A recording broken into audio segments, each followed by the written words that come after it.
Hi everyone, welcome to my very sunny and rather hot craft room. Now, I've got this lovely mould.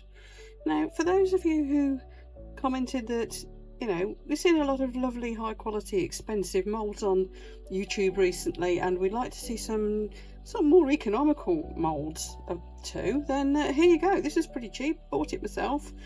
And yeah, I'll put you the link for it down in the video description below. Now, this is going to be well, I'm making this for a friend. Shh, don't tell anyone. It's a surprise for his wife. So, Neil, you can show Jane this video once she's got it. Now, apparently she loves dolphins and sort of blues, purples, pinks. That sort of colour palette is what she likes. And we've been looking for a decent sized dolphin mould that kind of ticked the boxes for a while. And I spotted this one and thought it was rather lovely.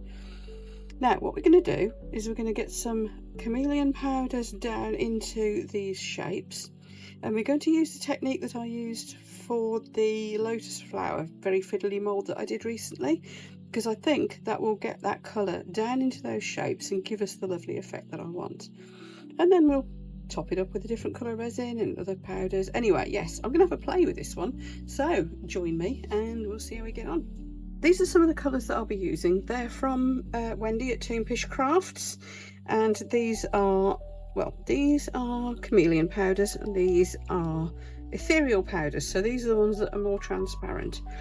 Now, show you what colours I picked out. I don't know whether I'll use all of these, but let's show you anyway, because I may or may not. This is Alchemy, and as you can see, that's blue, purple, green sort of colour flips. We have got Arcane, which is the most lovely deep purple. That might be a bit too dark for what I'm doing here, I don't know. And we have Elixir, which goes through pink and gold and all sorts. That does. Then Galaxy, Dark Matter. Can you see the colours on the side of the pots? Supernova, and just in case I need a contrast, I've got some Eclipse handy as well, which is like a gold and colour flips. The other thing I'm going to need is some alcohol. Now, I've got some in a spray bottle here. This bottle's seen better days, but this is how we're going to do this. I'm going to need a lot of these little wax pots. Thankfully these are cheap, because I want to get several different colours in here. And I'm going to be using a fine paintbrush to get into the details. So let's get stuck in. Now, you will have seen this technique before. I think actually the first time I saw it was Wendy at Toonfish actually did this, and it uses alcohol to mix in with your Chameleon powders and flakes and so on. Probably more the powders than the flakes, and it makes it easier to get into the fine details. Now, I've recently found that you can get that kind of antique effect with this as well if you put black behind it. So we're kind of going to go for maybe a little bit of that. We'll see. Just see how it turns out, basically. So I'm just going to take a little bit of this one. I will put you a link for absolutely everything I used today down in the description below. But I think largely it's going to be the link for Toonfish Crafts for these. And how lovely. And for the mould, the resin I'll be using is Apex, as you probably know. I use that all the time. Now, the thing is, we're mixing it in with some alcohol, is you can mix this as thick as you want, i.e. you can put as much colour as you want or as little. And if you don't put too much of the powder versus the liquid, it will just drop down into the grooves, if you know what I mean. See what I'm getting at there? Let me zoom you in some and you'll see what's going on. And obviously this is a lot easier. I might go off into some green as well here in a minute actually. Let's do a bit of green too. Yeah, this is an awful lot easier than brushing the powders on if you're doing something very fiddly like this. So I'm going to keep doing this. I'm going to go in with different colours. Now, if you want to speed this up, if you're thinking, oh yeah, I get what she's doing, I'll whiz this on, you go ahead, that's absolutely fine. But what I'm going to do is talk you through which colours I'm using where as we do this. So if you want to know which colour's doing what, then if it's stay in real time, and I will be explaining as we go along. Yeah, now, as I've realised there is some green in there, well, possibly the need for some green in there, I've got out another one called Nature, You can see how little alcohol I'm using. In fact, I've ended up with quite a bit left in that one. What happens is the alcohol dries and basically as it evaporates, it leaves behind the powder. Now you can do this with, frankly, any mica powder. I just find that these ones, these tiny Turner ones from Toonpish, are just so very intense that they work exceptionally well. But by all means, if you've got other brands of Chameleon powders and mica powders, try it, because yeah, the effects are fun and they do vary. I need a little bit more there, I think. Oh, that's the other thing. If you do a lot of this and you end up with a little pot and a bit left in the bottom, if you want to be economical with your powders, because let's face it, these aren't cheap, then you could write on the pot what it is, which colour it is, and you can then reuse it, because once this all dries, it basically turns back into a powder. So you could then, you know, next time you come to use it, just use that same little pot again, just add a bit of alcohol and it'll liquefy again. So yeah, this one's called Nature. We're going to get into quite a few nooks and crannies with this, I think. You see it shimmering. Isn't it lovely? You can almost paint this on. Now, if you want it to go even more intense, you could put, you know, if you don't want your whatever resin you're putting on the back to show through. Because this stuff's so intense and opaque, what you can do is put more powder and less alcohol, and it will go on even more like paint. I've got a bit into the flower where I didn't want it there. I'll show you what to do if you get it into bits where you didn't want it. We'll do that in a moment, because I sure as hell will. Sometimes until it goes in, you can't necessarily see what your mould is doing in that area, if you know what I mean. See, this is actually drying in my pot already. I'm just going to give it another little spray and we're back in action. Alcohol does dry up very fast, especially if your room is as warm as mine is today. So can you see what's going on here? It's running into those lines. So it's easier to get into these little fine details. Right, I think we're probably onto the flowers now. I don't know. Now, I think I want gold for the centre of the flowers, and then something else around the sides. I think that could be where our pink comes in. So like a golden orange sunset. Yeah, like that for the centres. Let's clean out where I've got the powder where I didn't want it. And that is the edge of that flower there. I don't know if you can see that. So I'm just going to have some just neat alcohol in here, and I've got some fine tip swabs. I've started using these instead of micro brushes for the extra fine bits, and they seem to be working really, really well.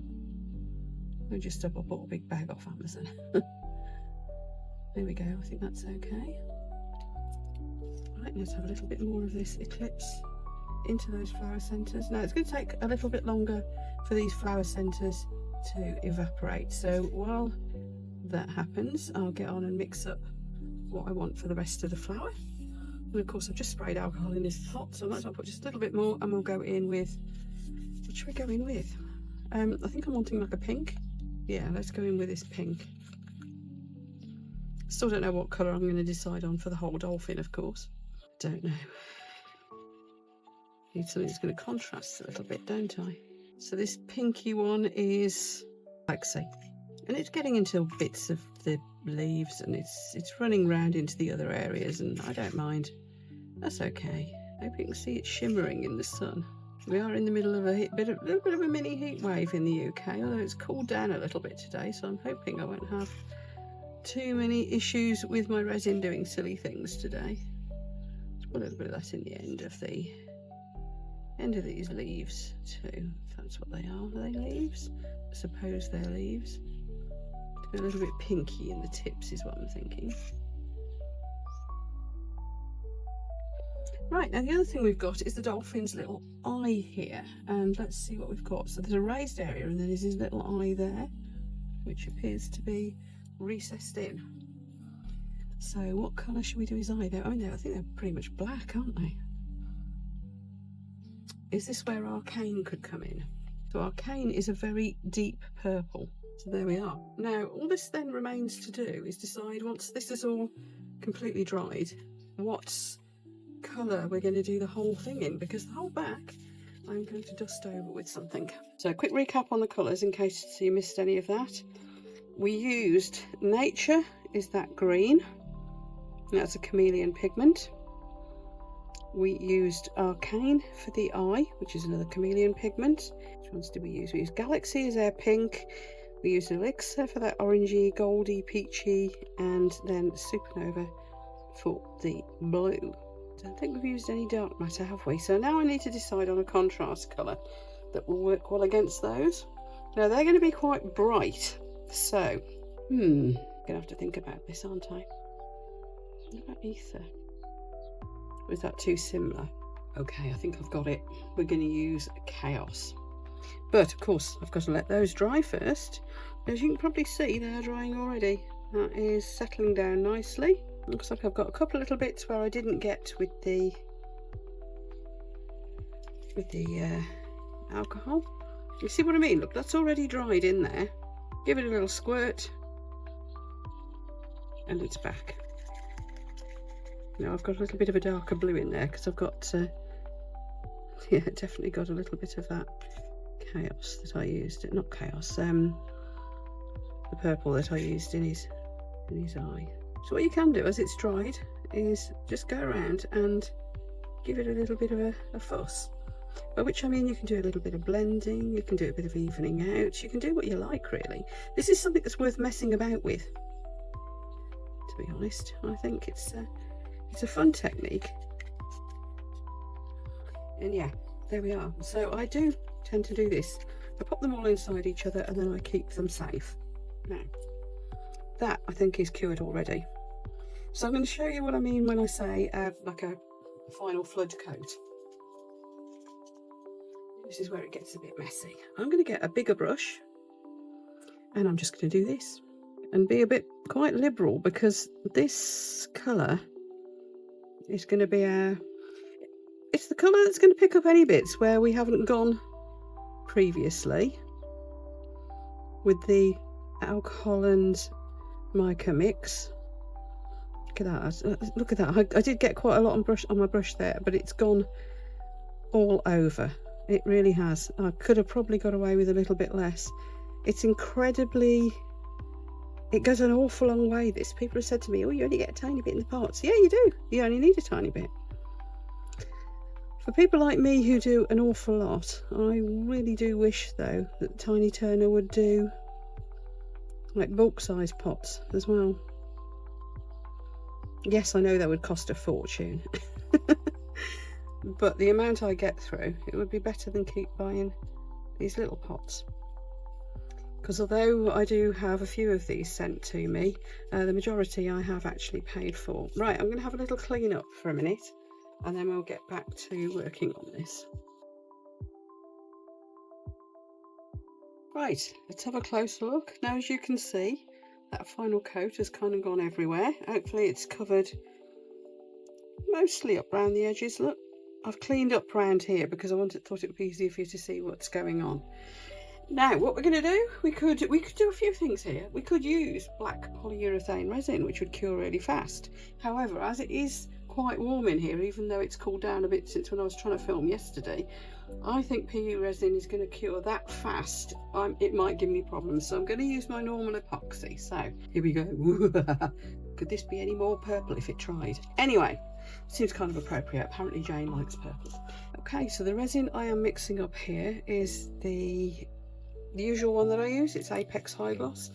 This is so shallow I could actually use Apex 1 Coat, which is that really crazy fast 2-hour demold resin, but I think for the same reason that I won't use the PU today, the polyurethane resin, I think anything that cures that darn fast is going to be problematic, as everything's curing crazy fast anyway for me. So it's even been so warm that my Apex High Gloss, which is normally like a medium viscosity, is, look how runny it is. Feels more like mixing like a deep coat one, a deep cast one rather. So just stirring that until it's got all the streakiness gone out of it. You can see the bubbles that I've caused because I do stir too fast are already rising out of it. It's a really lovely resin to use, this is. Now what we're going to put in, just because it's the one I happen to have to hand, I've got this old bottle of Vista colour that I'm still using up. And it's like quite a liquidy pigment paste. So you don't need much. Normally I use the pigment pastes from that come with the Apex resins, the ones from Just For You online, but as I've got that to use up, I shall use that up, I think, first. So you want it reasonably opaque, it doesn't have to be completely. I think I'll put a bit more in. But basically the dark background is what makes your colours really, really pop. You can use clear, you can use white, you can use whatever colour you like on the back. I've recently seen one resin artist, the base resinator, Tim Watkins. I've seen him put gold powder on and then fill it with gold resin on one of his pieces, which gave a most incredibly intense gold. But for this sort of thing, I think black is the way to go. But, you know, have fun, experiment with what happens when you put different colours on the back. There we go, that's fairly opaque. Let's have that. What we're going to do is just run it in quite slowly from the end, and I'm hoping that as I'm trickling it down, and because it's thinner today because of the heat, that will not create any bubbles on the way. Now, as you can see, any surplus powder as well, it will rise to the surface. I could have tapped that out first, but I quite like getting the pretty back on it. And if you pour it from one end, you see what's happening, you're getting movement in that. Now, whether that will stay that way, I have no idea. We shall soon find out. But it will mean it's got a pretty back on it. Now, Neil and Jane, if you're watching this, Jane, I hear you're not at all artistic. I remember you telling me that. Now, I think we could have real fun. I could teach you how to make one of these. It's so easy. So, Jane, let me know if you'd like that to do that. I think we could have right fun making a video out of it as well. Right, I'm going to go and pour this into something else because clearly I've got some left over. I'm going to clean my little stick up and I will see you for the demold. See you later, everyone. Okay, demold time. Now I'm going to make a second one of these. Same technique, just different colours. Just so that they've got two. Tail's still a little bit bendy, and here we go. Oh, that's nice. I'm pleased with that. So you see how what we've done, we've got like this almost like an antique rather than a too vivid of the colours. It's not solid, there's a bit of blending, there's a bit of shading, and I'm pleased with that.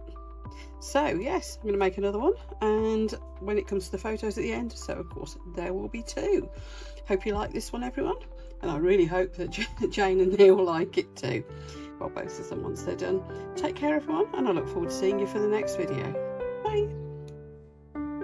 Once she fell from the sky, lost her wings, didn't know why, but her spirit can't be tamed. In her heart, a burning flame. Through the dark she will rise, clear the clouds from her eyes.